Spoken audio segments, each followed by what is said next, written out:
Roach Gel Bait DIY pest control products deliver long-lasting control for stubborn infestations when applied correctly and safely. For heavy infestations, choose low-odor consumer gels containing Fipronil or Indoxacarb because these modern actives work through different modes of action and provide residual control that can persist for weeks when not disturbed. Apply very small pea-sized placements in cracks, crevices, behind and under appliances, and along baseboards where roaches travel. Larger dabs waste product and reduce uptake. Use a syringe or squeeze tube with a fine tip and place dots at least 2 to 3 inches apart to create multiple feeding points without creating a visible bait trail.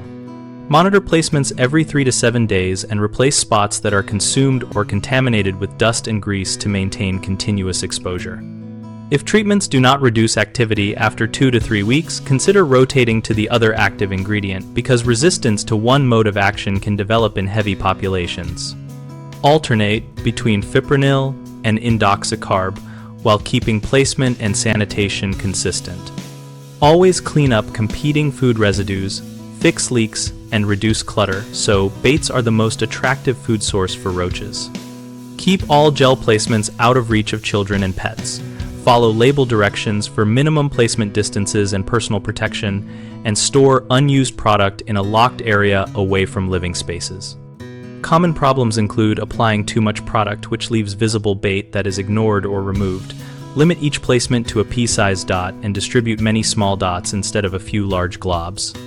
Another frequent issue is contamination of bait by grease, food, or dust, which quickly makes the gel unattractive. Wipe or vacuum feeding areas first and maintain cleanliness so roaches prefer the bait. The third concern is assuming a single treatment will eliminate a heavy, established infestation.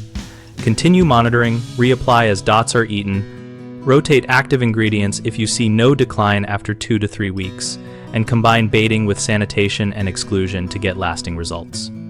BigHomeProjects.com connects homeowners with local contractors and resources focused on home repair and pest control projects, helping you find professionals and DIY guidance relevant to roach gel bait strategies. We also host a discussion community where we and other members share real-world experiences, placement tips, and product feedback to help both homeowners and contractors find work and solve problems.